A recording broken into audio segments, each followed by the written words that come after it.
Bonjour à tous, Bonjour à toutes. bienvenue dans cette vidéo dans laquelle nous allons découvrir un peu la place de l'empowerment dans le coaching. Je suis Anne-Laure Dabo, je suis coach professionnel et co-dirigeante du centre de formation Zen Pro.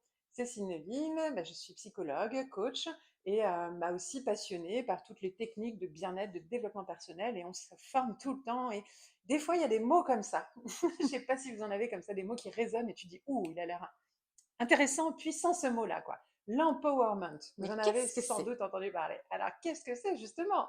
L'empowerment, c'est quand même, on va chercher les ressources, les forces de la personne pour les valoriser, les mettre en avant pour qu'elle puisse être autonome et responsable de ses actions. C'est aider une personne à être actrice de sa vie. L'empowerment, c'est la capacité à passer à l'action, à agir. Donc, aider des jeunes à être dans l'empowerment, c'est aider des jeunes à passer à l'action pour prendre leur vie en main. Et donc, nous, en coaching, comment est-ce qu'on peut aider des personnes dans les différentes étapes du coaching, du processus du coaching? Quelle est la place de l'empowerment dans notre processus de coaching? On va voir ça tout de suite. La première des choses déjà, hein, c'est évidemment d'accompagner cette personne à découvrir ses forces de caractère, par exemple. Et donc, le fait d'identifier ses forces, elle va prendre conscience de ce dont elle est capable pour pouvoir après passer à l'action en fonction de ses forces. L'idée, c'est de lui faire pas juste j'apprends à me connaître, point. Ça, c'est pas l'empowerment, c'est juste de la connaissance de soi. C'est on commence par l'aider à découvrir ses forces pour qu'ensuite elle puisse les appliquer, les utiliser dans son quotidien. Et ça commence déjà aussi par la définition des objectifs. Donc en coaching, par quoi commence toute séance de coaching, tout suivi de coaching? Eh bien, on va définir les objectifs effectivement. Et donc, une personne qui vient en ne sachant pas trop quoi, ça va pas, nanana, nanana, la première chose, c'est de l'aider à, ok, on va vraiment clairement définir, vous voulez quoi dans la vie? C'est ça aussi l'empowerment, c'est à un moment donné, décidez-vous quoi. Posez votre décision, posez votre objectif, votre rêve, votre intention, et on y va quoi. Donc, c'est objectif bien clarifié et que ça vienne d'elle et pas de vous. Nous, on est là comme guide en tant que coach pour aider la personne à assumer ses choix, ses désirs, ses objectifs. Donc, objectif, force, On va l'aider également et forcément à travailler sa confiance en elle, du bien coup, sûr. et on va la valoriser, on va être là pour l'encourager et vraiment lui faire prendre son pouvoir quelque C'est part. ça, l'empowerment, c'est le pouvoir, hein, prendre son pouvoir, c'est exactement ça. Et par exemple, on peut travailler sur la prise de décision. Quand elle est dans une indécision, une posture, etc., et à un moment donné, c'est on se redresse, prise de pouvoir, empowerment, qu'est-ce que je décide et j'y vais, quoi. On est là aussi pour les aider à prendre cette posture-là de prise de pouvoir. J'aime bien ce terme, c'est vrai que c'est ça en fait en anglais, j'avais même pas calculé, mais des fois on prend conscience des Si, si. déclics. Donc oui, donc prise de décision, ok. Et puis après, il y a tout le passage à l'action, vous savez, entre deux séances de coaching, hein, qu'est-ce qu'on leur propose, des défis, des challenges, des exercices, des pratiques.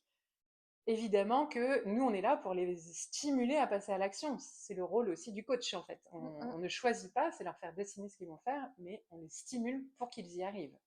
Et puis surtout, on va les amener à travailler leur responsabilisation. Et bien sûr. C'est-à-dire que les résultats ne dépendent que d'eux, Mm, qu'ils soient bons ou qu'ils soient moins bons. mm, mm. Ça, et c'est important qu'ils prennent cette responsabilité, que c'est en aucun cas le coach qui est responsable des résultats. Nous, on est là pour les accompagner, clarifier, donc les aider à clarifier leurs objectifs, comme on l'a C'est dit. ça. On est là pour les stimuler, pour renforcer, les accompagner sur le renforcement de la confiance en soi. Mais c'est pas nous qui allons passer à l'action pour eux. C'est elle qui décide. Et c'est pas la responsabilité non plus des autres, du mari, des enfants, de la mère, du patron. Non, c'est de lui refaire prendre ses responsabilités à elle, ses choix à elle, des choix éclairés, en pleine conscience, avec des conséquences qu'on ne maîtrise pas toujours, et c'est OK. Et puis, du coup, derrière, il y a aussi, si c'est pas OK, peut-être prendre la responsabilité aussi de se dire, il faut peut-être que je me forme. Et donc, nous, on est là aussi pour les aider à accepter, prendre conscience de ses forces d'un côté, de ses limites et fragilités, et de qu'est-ce que je peux faire pour pouvoir combler ces fragilités ou ces imperfections. Est-ce que je peux pas soit travailler en développement personnel, confiance en soi, soit développer des vraies compétences de métier ou de technique ou de savoir-être, savoir-faire, savoir tout quoi. Et donc là, c'est pareil, responsabilité de, ok, je m'engage à m'inscrire à telle formation, à investir dans tel coaching, à investir dans tel séminaire, parce que je sais que j'en ai besoin, c'est ma responsabilité, empowerment, je prends mon pouvoir, je passe à l'action. Ensuite, on va les aider à travailler leur autonomie, c'est-à-dire Bien. qu'ils viennent vous voir en rendez-vous, vous les accompagnez à clarifier leurs objectifs, à les stimuler pour passer à l'action, à prendre leurs responsabilités, mais il y a un travail essentiel aussi, c'est travailler l'autonomie pour l'après, c'est-à-dire que vous n'allez pas non plus être présent dans leur vie au quotidien pendant 10, 15, 20 ans. Vous êtes là uniquement sur une petite période de temps et Exactement. donc c'est important de les accompagner sur la construction de leur autonomie.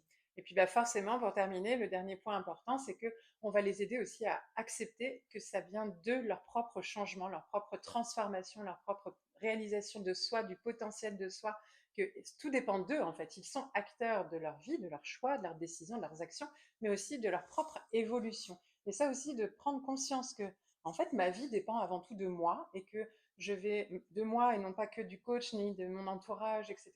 Je vais prendre les choses en main de façon autonome, durablement et toute ma vie. Il y a une durabilité aussi derrière. Donc voilà, l'empowerment, à tous ces niveaux-là, on a un rôle à jouer en termes de coaching, d'accompagnement, psychologue, thérapeute, sophrologue, etc. Puisque, on vous le rappelle, chez Zen Pro, tout le monde est la bienvenue. Ça met le temps. Voilà pour ce thème, la place de l'empowerment dans le coaching. Si ça vous interpelle à d'autres niveaux, n'hésitez pas à nous partager vos réflexions, vos expériences sur le sujet ou votre autre vision peut-être complémentaire qui pourrait venir amener de l'eau à notre moulin sur ce sujet-là en commentaire sous la vidéo. N'hésitez pas à liker, à vous abonner, à sélectionner la petite cloche pour recevoir les notifications quand chacune de nos vidéos sortent. Et si vous voulez en savoir plus sur nous, vous n'hésitez pas, vous allez sur www.zenproformation.com. À très bientôt. À très bientôt. Et Zen Pro, c'est bien plus que ça. C'est aussi un centre de formation sur lequel vous allez pouvoir retrouver une formation pour devenir coach et encore d'autres des tas de formations pour découvrir des outils d'accompagnement. Des formations pour vous spécialiser en tant que coach pour enfants, pour ados ou pour parents. Et puis aussi des outils comme la PNL, l'analyse transactionnelle ou la psychologie positive qui est notre spécialité. Mais déjà, nous sommes heureuses de pouvoir vous offrir un échantillon. Une formation spécialement conçue pour vous, 3 outils d'intelligence émotionnelle à utiliser dans le cadre de vos accompagnements individuels ou de groupe que vous allez avoir offerts et à tester rien que pour vous. Vous allez pouvoir voir si du coup nos formations vous conviennent, si le format est adapté. Vous pouvez aussi venir renforcer votre réseau de professionnels au sein du groupe Facebook du réseau des coachs inspirants et épanouis. On vous dit à très bientôt. À bientôt.